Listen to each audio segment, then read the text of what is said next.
Okay. Okay.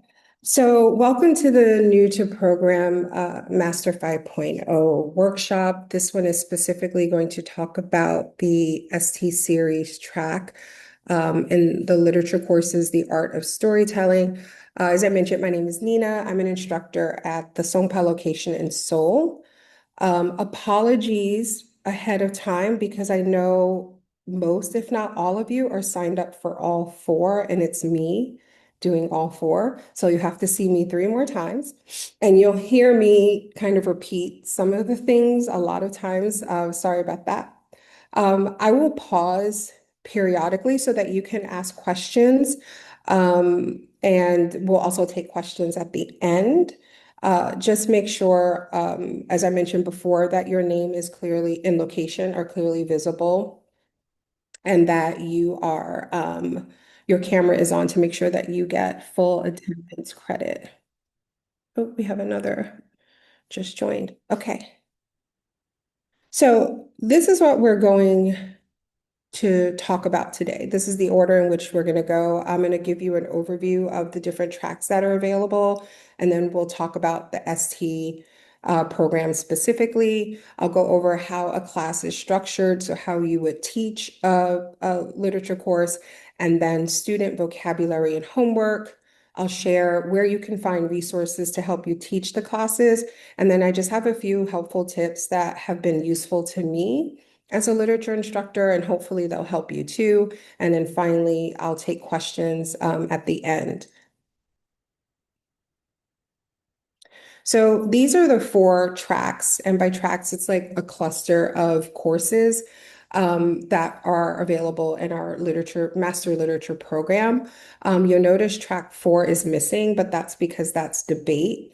Though we're here to talk about track 1, the art of storytelling, I'll just briefly go over the other three tracks. And like I said, I know that there is another workshop right after this for global admissions. And then tomorrow we have workshops for these two, and I believe all of you are signed up for them. So you'll get more information then.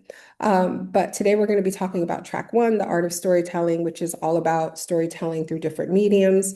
Track 2, world-class discourse, or WD, is about exploring virtues and ethics in society and self. Track 3, Insights into Megatrends, explores these global megatrends that kind of drive our modern society. And then finally, track 5, Global Admissions. This is ideal for students who may want to study abroad, maybe taking English literature courses at like high school level in America, or eventually studying at university. The literature courses here are all of the novels are grouped by a specific theme. So before we talk about the ST track or the art of storytelling specifically, I want to go over the program codes. And so this is what you are going to see when you go into Teachers Portal to pull up a particular course. And you've probably heard these from other instructors. So the first part of the code are two initials that are just an abbreviation of the track. So the art of storytelling is abbreviated as ST, and world-class discourse is WD. Then after that, you'll see a three-digit number, either in the 100s, the 200s, or in some cases 300s. And that is the level. So 100 level courses are ideal for they're introductory courses, ideal for students who are new to the Master Literature program and maybe not yet used to discussing and analyzing literature at the level expected for a master's course. 200 are a bit more advanced, so this is for experienced master literature students. The books are a bit more complex. As such, the vocabulary is a bit more complex. They're expected to already be familiar with literary terms, devices, and have written a few papers, so they're experienced in written literature analyzing. The numbers are ordered is this way for organizational purposes. So they're not like prerequisites, meaning A student won't have to have taken 101 before they can take a 102 course. It's just really strictly to be for organization. And then in some cases, you may notice an M after the number. That is for a recommendation for middle school age students because the content in that particular course can be a bit mature.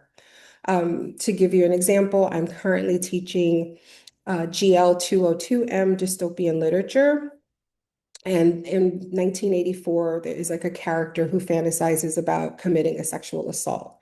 And so as you are preparing your lessons, you as an instructor, when you know that it's a mature level course, you just have to be prepared to, how you're going to teach certain topics, how you're going to answer questions, should they come up about certain things. Um, and that's not to say that elementary age students cannot take an M course. I actually have a few in my course that I'm teaching now, but they are experienced. They did very well in level one and they've done level two before. And so it's something that they're able to handle. This is just to make you aware that the content is there. And it's not just the content, sometimes it's the overall course concept itself. Like the concept of justice can be a bit complex for young minds to understand. So just to be aware that that exists and how you're going to prepare your classes. And then after the three digits, if there is no M, you'll just see the name of the course. So with under the art of storytelling, we have storyscapes, and then there is a section of a course on justice. So before I dive into the rest, do we have any questions so far about the codes or the tracks? Good? Okay. Okay. So track one, the art of storytelling, this is what we're really going to dig into today. We have three courses that are at the 100 level. We have ST 101 Storyscapes, ST 102 From Story to Screen, and ST 103 Visual Literacy. I will go into like what each one does specifically, and we'll talk about the books, the materials that are offered or assigned for each course. And then we have our 200 level. Again, these are more advanced and for more experienced master literature students. You will notice that ST201 and ST204, so career portfolio and journalism, are denoted as day two classes. This is a suggestion, the thinking being that, as you see here in the far right column, they don't have books assigned for this course. So the thinking being is that if the student takes these on day two, it's more helpful to them not having to have reading for their day two class. I will say I have taught the ST204 journalism course earlier this year, and at my location, our literature courses are Monday and Tuesday, and it worked just fine. So this is just a suggestion. It would really depend on how your location organizes the classes, but that's why they're listed that way. And so in the 200 level, we have career portfolio, drama and performance, data literacy, and then finally journalism.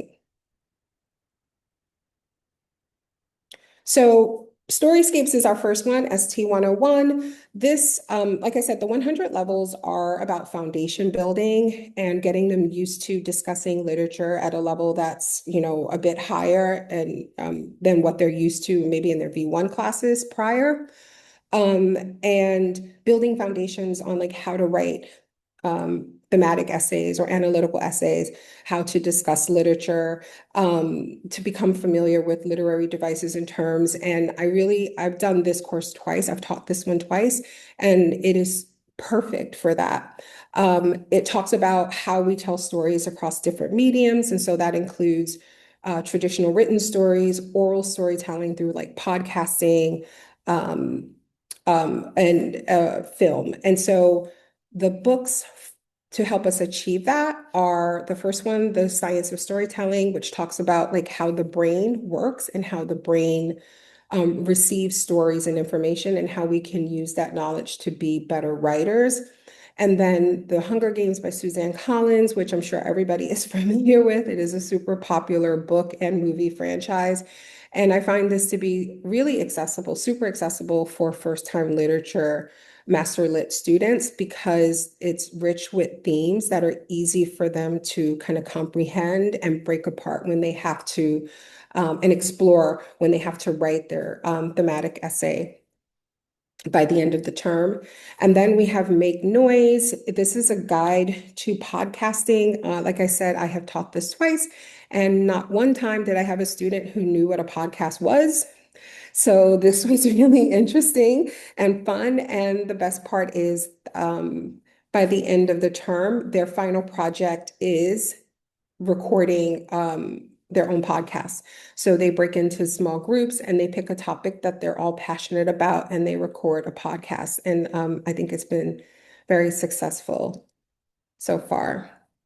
So this is a look at the syllabus for this course. So you could just get an idea of like what the breakdown, I'll show you the syllabus for each course, how the classes or the courses are structured. And you can find this in on the FTP, which we'll talk about later. You'll hear me say that a lot before I get to what it actually is and where you can find it.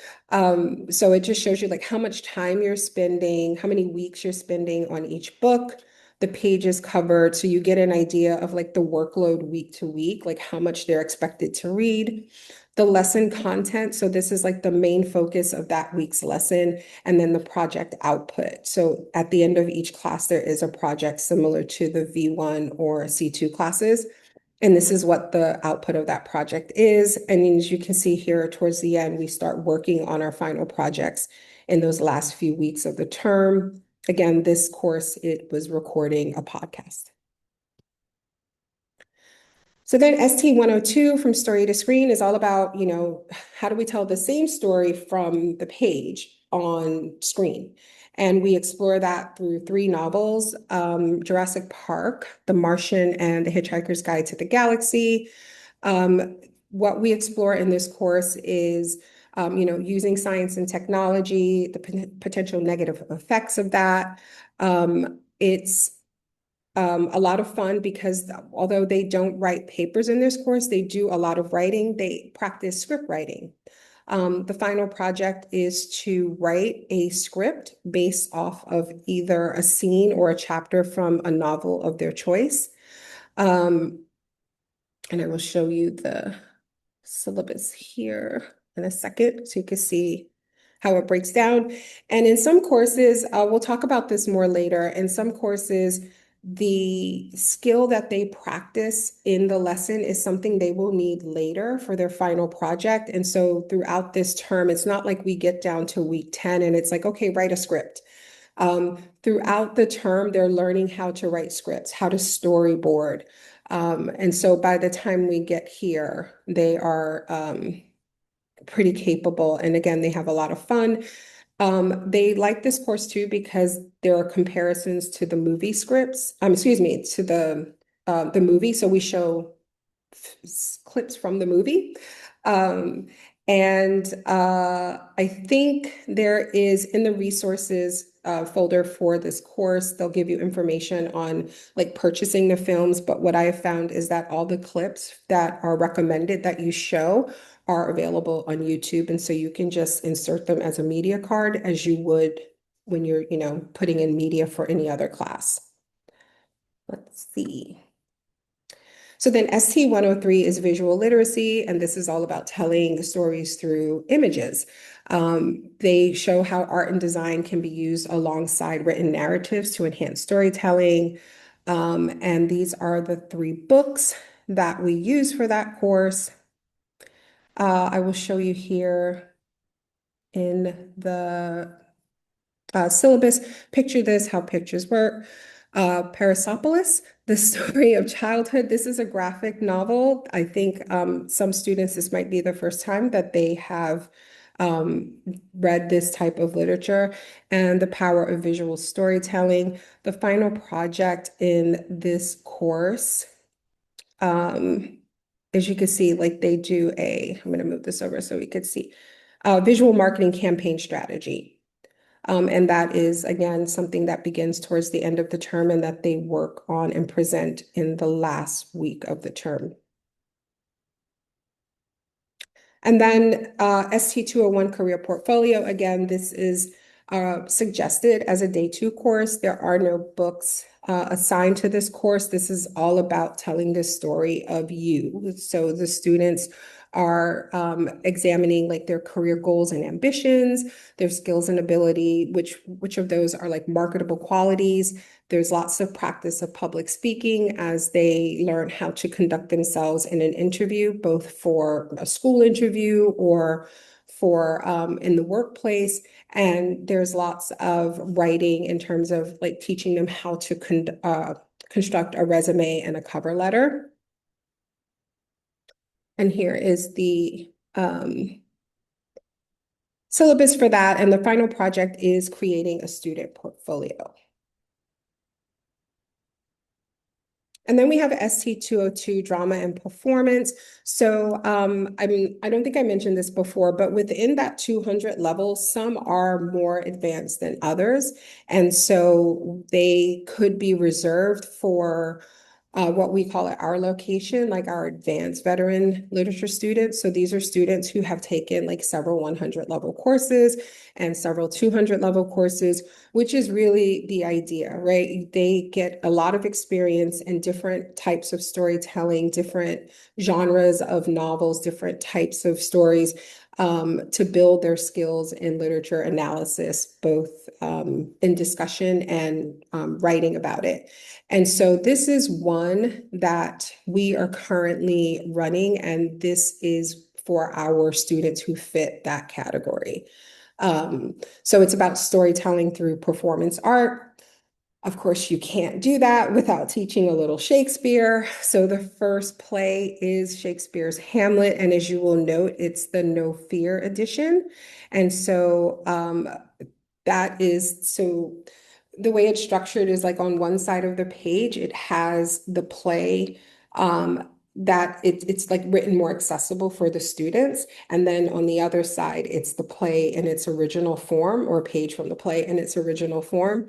And so it makes kind of bridges that gap if for them to understand Shakespeare, especially for a lot of students, it's their first real experience with Shakespeare in written form. A lot of them have seen like, oh, I've seen a Romeo and Juliet movie, but they have not read much Shakespeare. And then the other two or A Dollhouse and Other Plays and The Importance of Being Earnest.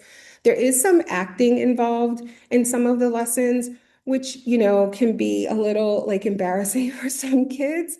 So there's a nice balance though, because they also learn stagecraft. So they learn about set design and lighting and sound. And so there are exercises and activities and projects within the course that cover those as well. So it's not all acting. And here is the syllabus. A Doll's House and Other Plays features several plays, but you're only focused on A Doll's House and then An Enemy of the People.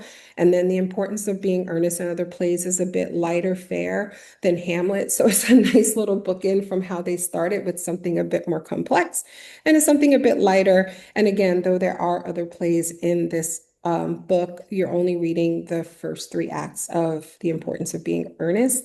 The final project is putting the students create and put on a one-act play. Then we have ST203, data literacy. And so this is about like telling stories through data. And so it teaches students like how information, they examine how information presents itself, how often and why it can be misinterpreted. It's one book for the whole course. It's called Factfulness. And I will show you here the syllabus for that. And then the final project for this course is creating like a plan that incorporates all the concepts that they learn throughout the course. So they pick a topic and like an issue and create a plan like based on solution. And it incorporates everything that they learned over the past 10 weeks. And then we have ST Give me one second. My screen kind of froze for some reason. We're going to move this over here. Okay, that's better. ST204 journalism. Like I said, this is something that I taught. This structure of this course is a bit different than the structure we're going to go over a bit later, which is the structure that all the other courses follow. So with this one, at the start of the class, they learn a skill theory, a skill, and it's typically like, what is objective journalism? Like, what is an objective piece? What is a subjective piece? Propaganda, op-eds, opinion pieces, narrative journalism. So they learn a specific type of journalism, and then we analyze a topic. We analyze a topic through two news articles written about the same topic with like from opposing ends of the same topic. The articles are provided for you on FTP, so you could print them out and give them to the students, but they're also in the smart text. One issue that we did run across is that news sites are mostly behind paywalls. So sometimes the students would go to read the article and it would be like, hey, you've used up your free reads for the month or whatever.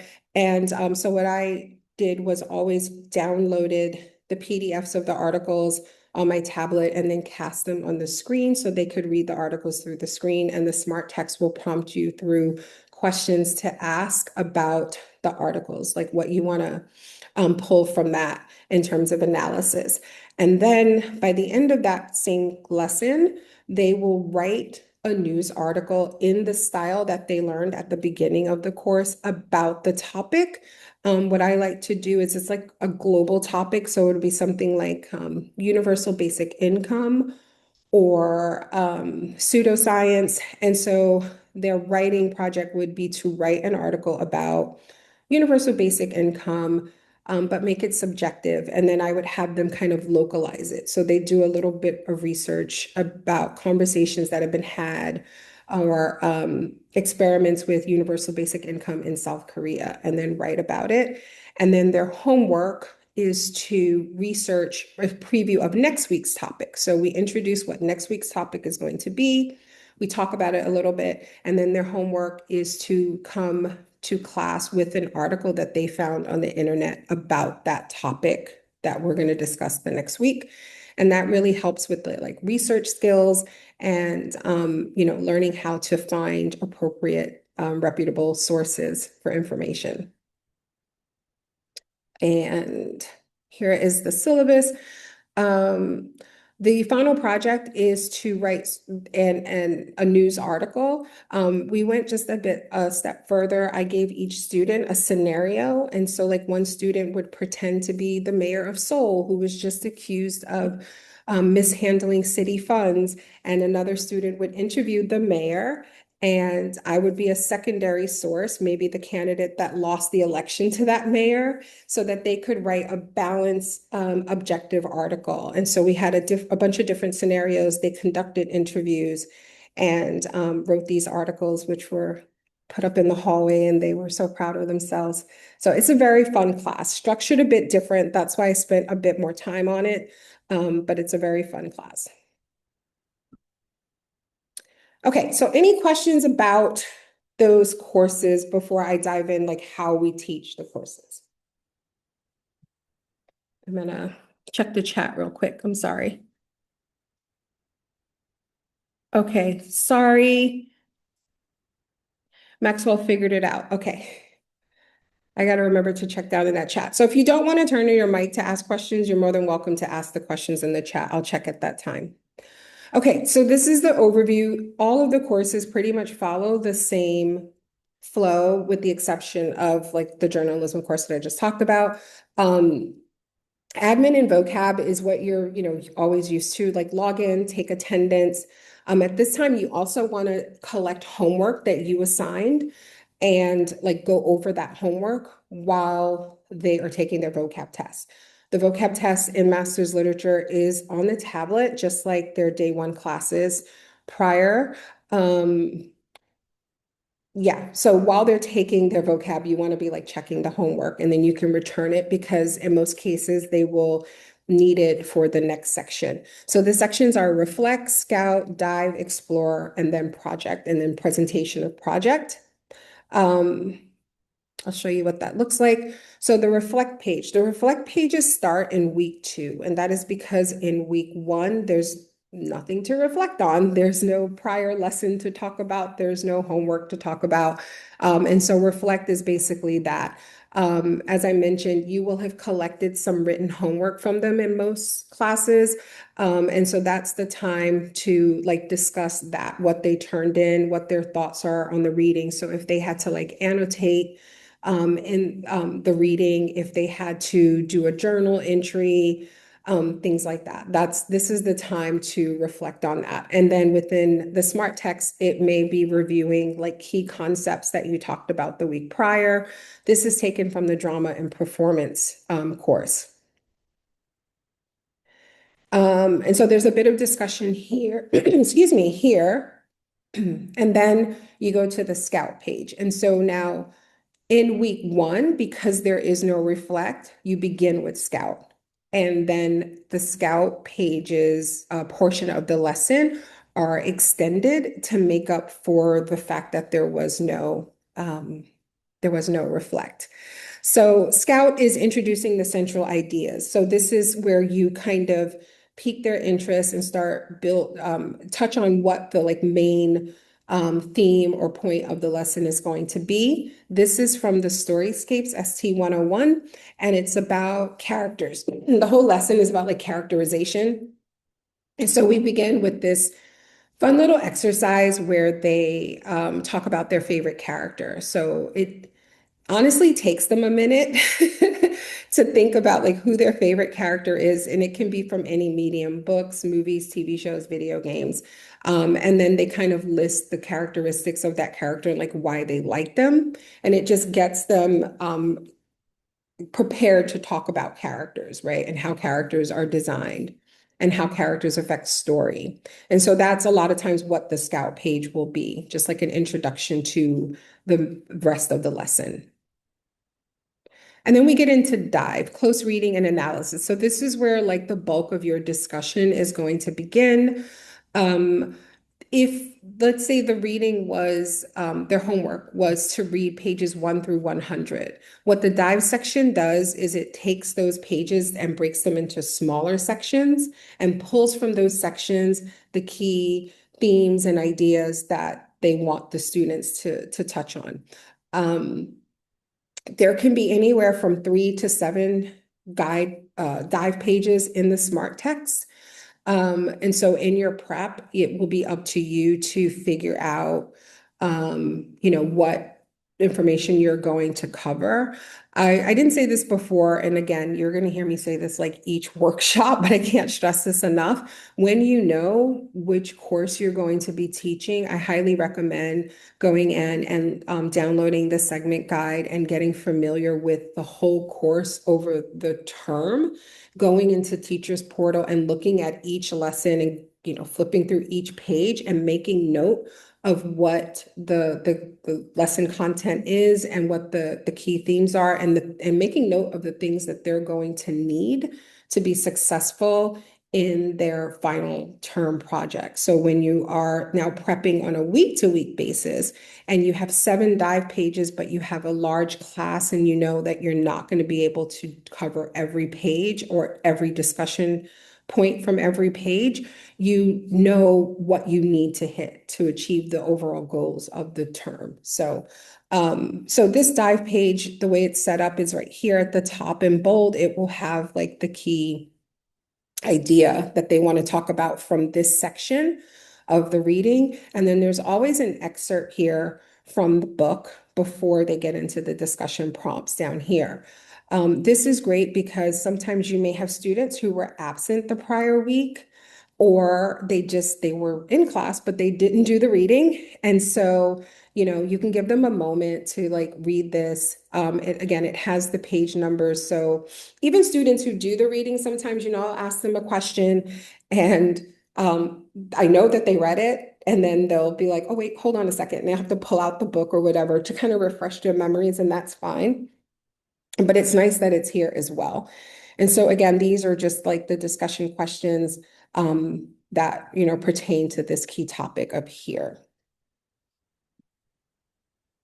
And so piggybacking off of what I just said about like choosing what content, which questions you want to cover in your lesson. On some dive pages, you may see like this black star next to the topic title at the top.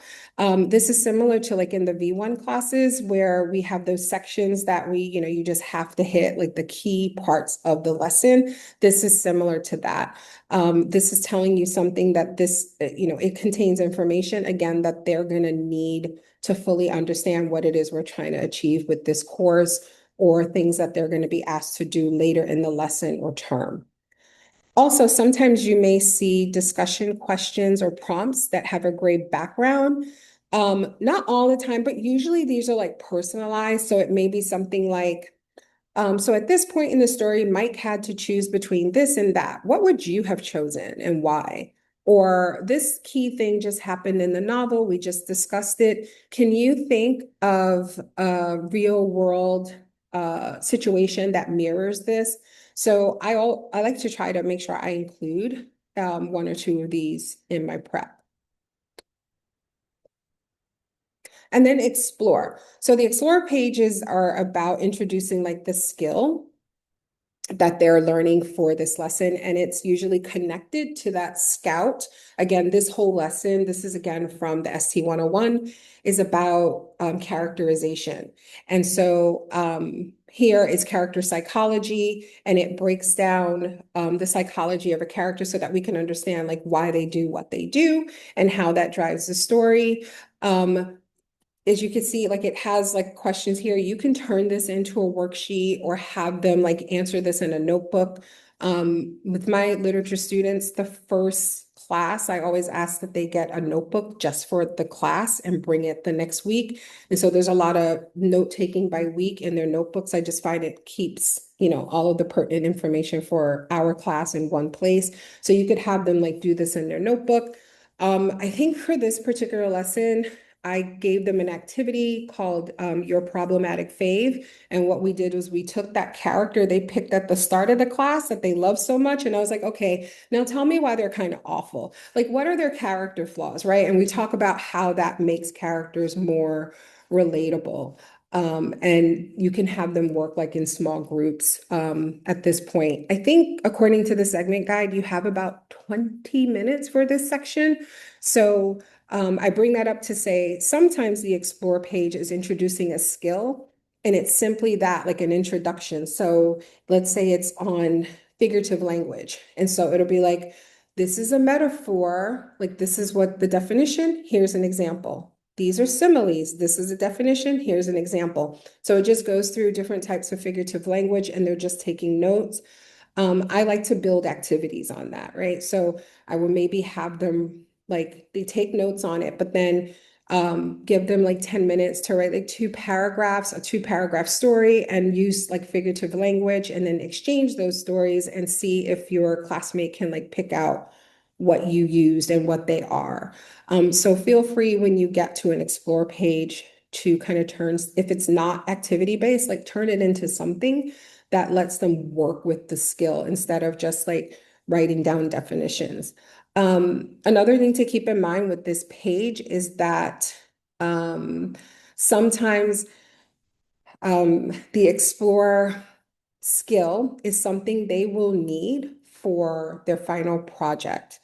Or like if their final project is like a term paper. And that will always be the lesson that corresponds with the last time you're discussing a book. So for example, let's say we're reading 1984. I'm using the GL course that I'm teaching now as an example. You're reading 1984 in the last week that you finish 1984 in week 4. In lesson 4, the explore page may be, okay, how do we write in MLA format? Because that is something they're going to need at the end of the term. Let's say Brave New World ends in week 8. The week 8 explore lesson will be maybe how do we insert quotes in our essays, things like that. So it'll be building skills that they'll need to write that term paper later in the term. And then we have project, which is broken down into 3 pages. And this again is very similar to V1 or C2 classes, where you have frame, which introduces the project, ideate, where they brainstorm the project, and then materialize, where they actually produce and then present the project. And after presentation, you want to make sure that you are giving feedback and that you're letting the other students give feedback as well.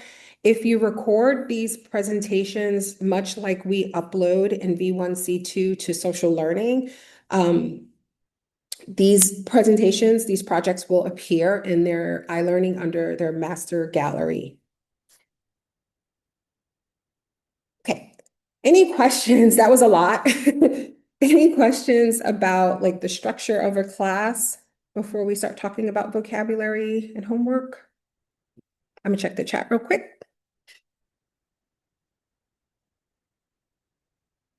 Okay.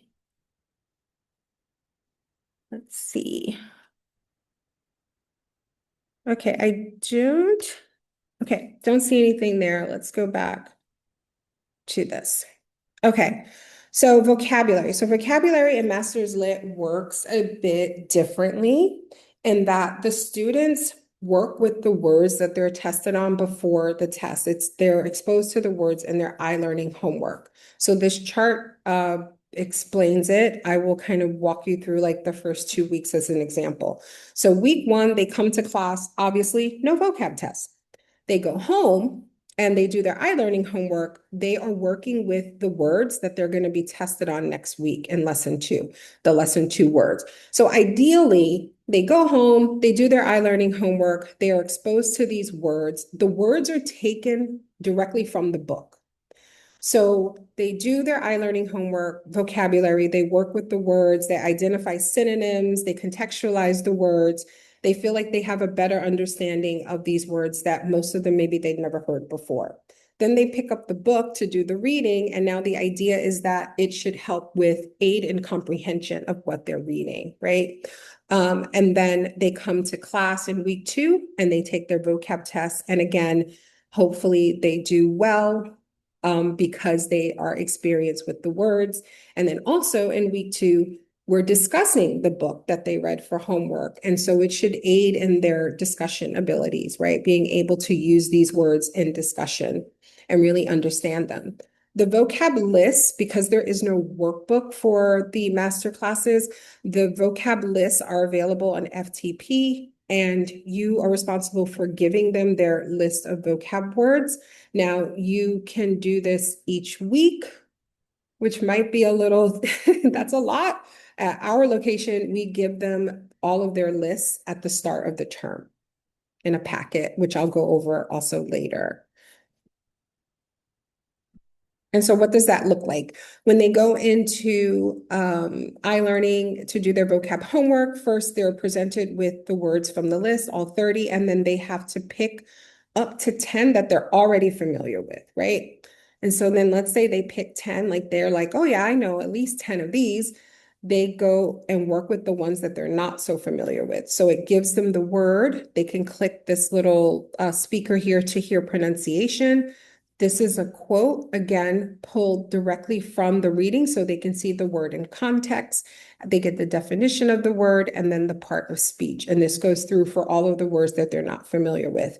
In courses where there are no books attached to it, the vocab is pulled from the lesson, the things that they will be discussing in the smart text, right? So there's always vocabulary. So then it's just like a review of what they just went over. Again, the word, if they click it, they can hear it pronounced again, part of speech and definition. And then they'll do a synonym exercise where they pick synonyms of the word, and it's like very gamified. And when they get it right, the little iLearning characters pop up and it's really cute and fun. But again, they're working with the word to deepen understanding. And then we get to words in context. So now this section is super important for a couple of reasons. I'll explain how it works first. So there's a word bank at the top, and then there's a sentence that they have to fill in a blank with one of the words from the top. It's not drag and drop, so they have to type it in, which means that if they misspell it, obviously it's wrong. Even if it's just like they know how to spell it, but it's like a typo. They're typing too fast. If there's a misspelling, it's wrong. If they insert like a space, wrong. If they insert accidentally like an exclamation point in the middle of the word, wrong. If the blank is at the start of the sentence and they don't capitalize the first letter of the word, it is also going to be wrong. So they have to be very careful. Also, tense matters. If it's a noun and they read that sentence and they like, oh, I know that that's the word that goes there, but if you're not paying attention and it's supposed to be plural, it's going to be wrong. Same thing with verbs. If it's present progressive or past tense, and they don't change the tense, it's going to be marked wrong. Now, this is important because when they come to class the next week and take a vocab test on these same words on the tablet, the first page is synonyms. So they're taking the words in English and matching it to their English synonyms.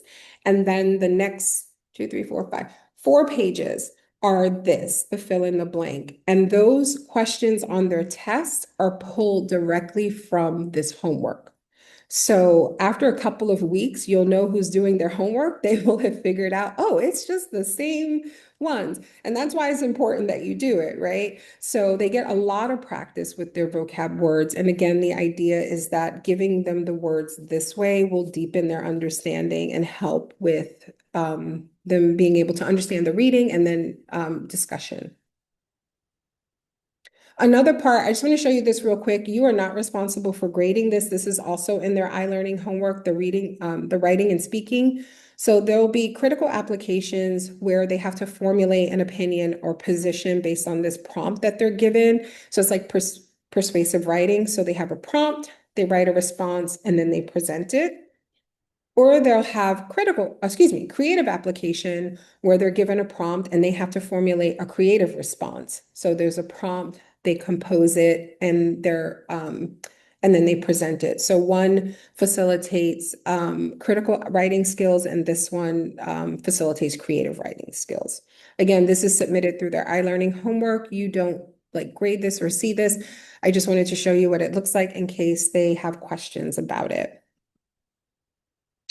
So any questions about vocabulary or homework before I dive into these student packets? Okay. Okay. So several things I'm about to tell you now. I'm going to preface some of this with you need to check with your location, the powers that be. So either your faculty manager, your branch manager, your head instructor, before you implement it, because this is just the way we do things at our branch. So I mentioned our location. I mentioned that at the first day, we give them a student packet. And so in that packet will be the syllabus, right? So they know what pages they are responsible for reading each week, which books, coming to the date of the class, and then what pages they're responsible for reading, and then like what we're going to be discussing and what their homework is.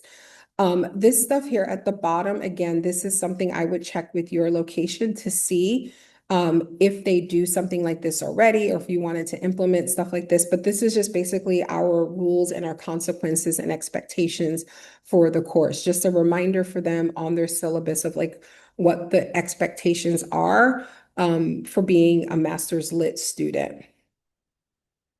And then this is just an example of the vocab list. Again, you can find these on FTP, which I'll talk about in a moment. So we give them each week ahead of time. Like, so it's one big packet that has all their vocab in it.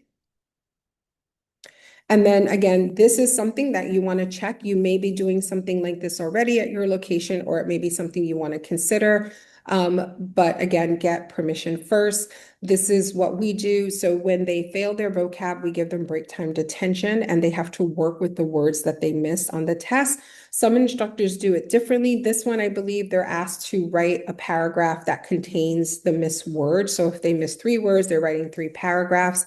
I like to have them write one big paragraph with every word they miss, and it has to make sense. Like, so they just can't give me nonsense, but it kind of forces them to work with those words and hopefully, aid in understanding these words that they got wrong. But again, this is dependent upon, what your location wants to do. I just thought I would show it to you because it is a part of the packet that we give. And then the level one students, we give them a guide on how to annotate a text. And so annotation is really important.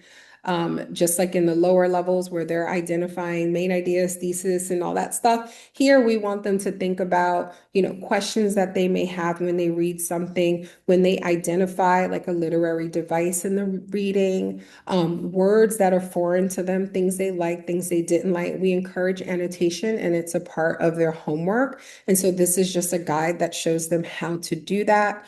Again, I personally don't like writing in books. So I tell them, you can do that if you want to. But again, I also ask that they have a notebook. So a lot of students will sometimes do their annotation. They write on Post-its and then they stick it in the page and they're coming to class with all these colored Post-its sticking out of their book. Others will write in their notebook and just write the page number. So on this page, this thing happened and I have a question about it or whatever. And these are the things I am checking while they're taking their vocab test. I'm like flipping through their book, checking to make sure they're annotating or checking their notebooks. So, where to find stuff. So I just told you about a lot of stuff. Here's where you can find it. FTP is the file transfer program, and it is exactly what it sounds like. I'm sure you guys are already familiar with what that is. So HQ will upload the necessary files that we need to teach our courses, and then we download them either online or using a program like FileZilla. Key things to know.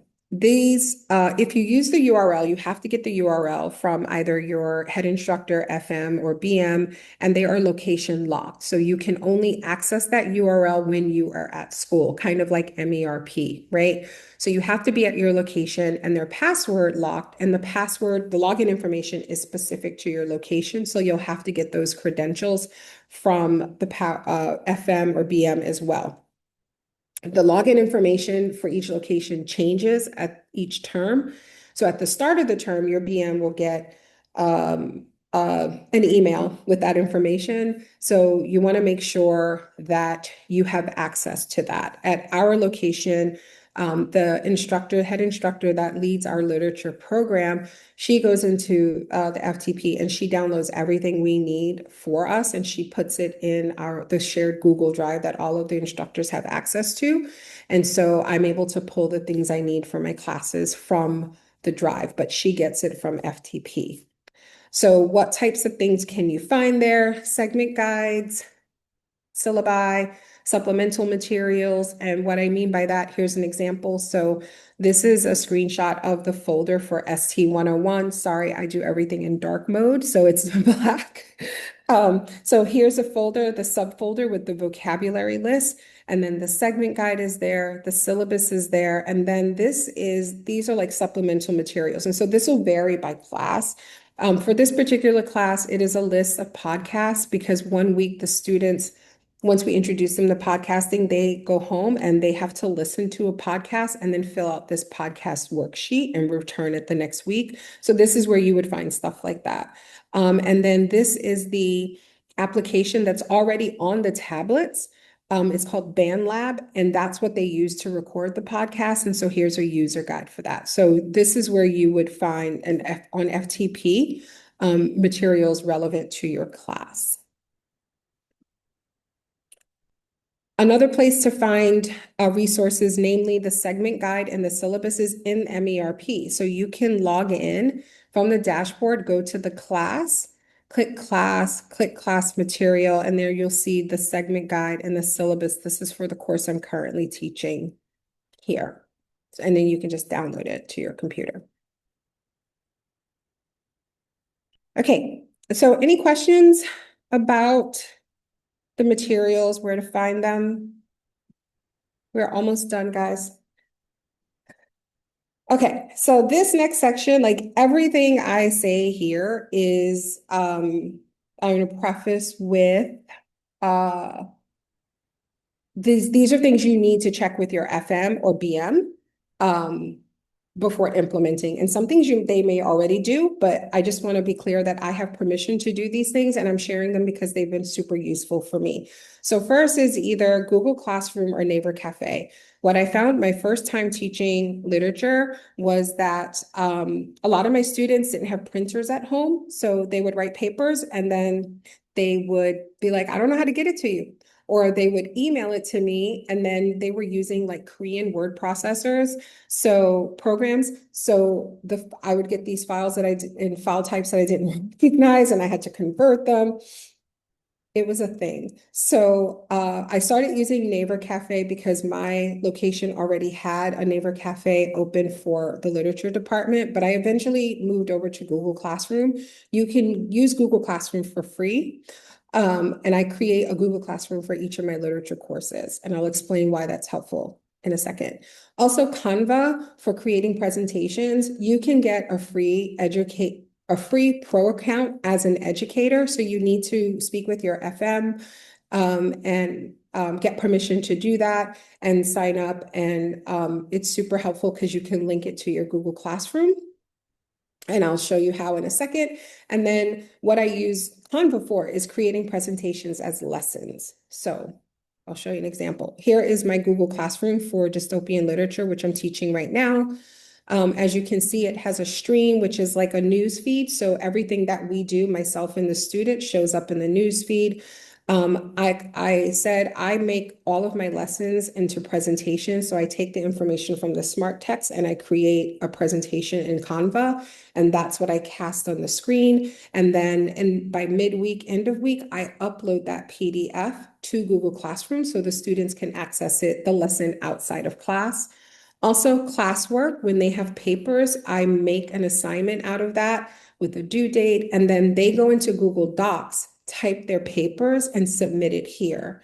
I can make comments and leave feedback, return it to them. They can edit it in Google Docs and resubmit their final drafts, which I can then score and resubmit, return to them with a grade. It has been super helpful in relaying information, in giving them things to do, like when we had Chuseok off, which also happened to be supplemental week here, and students were, not able to attend the makeup class. I was able to like give them work to do, so that they could still like kind of get credit and not fall behind in the class. So this has been really helpful. And then when you have a free pro account as an educator, you have classwork here, and in Canva, you can make classes or you can import the same class from Google Classroom. So it invites everyone who signed up in your Google Classroom to join your Canva. And then the students can create presentations in your Canva account with all the bells and whistles of a pro account. And then you can see everything that they're doing, and when they turn in their presentations, like give feedback and things like that. So you can see I've used that a couple of times.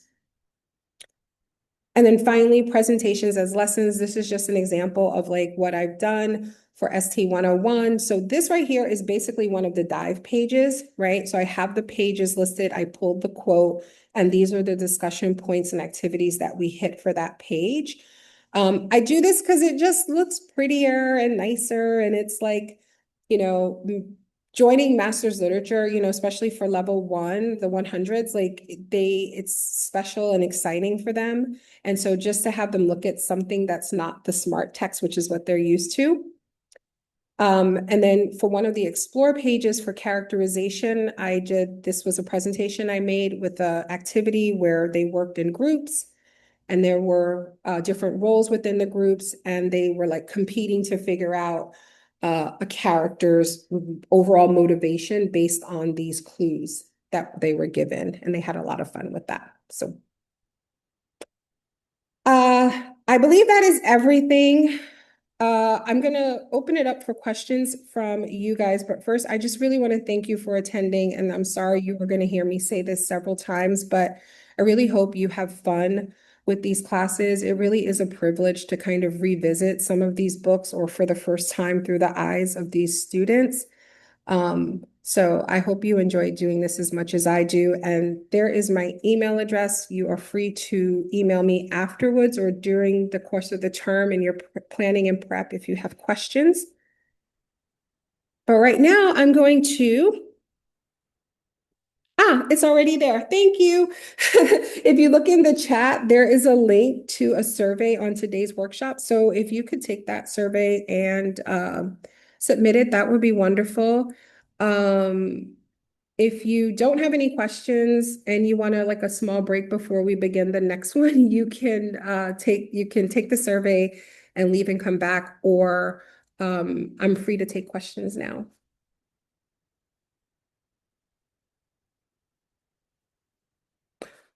Okay, it seems like no one has any questions. Again, if you think of something later, there's my email address. Please feel free to reach out.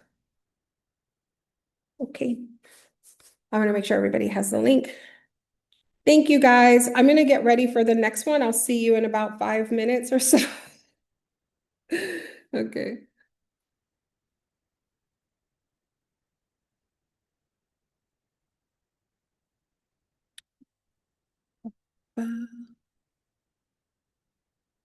Summer. Yes. Okay, never mind. I wanted you to come show me how to end this. Oh, okay. Just make sure that everyone, like I would just wait a couple more seconds Okay. before you can like turn off your camera and mute if you want, but I would just hang out for a bit. Mhm.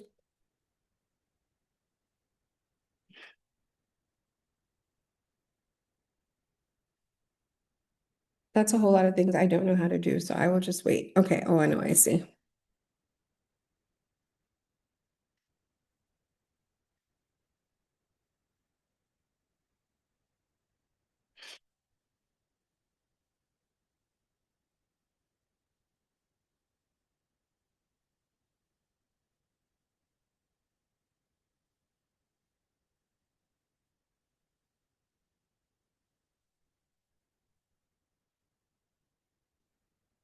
Okay.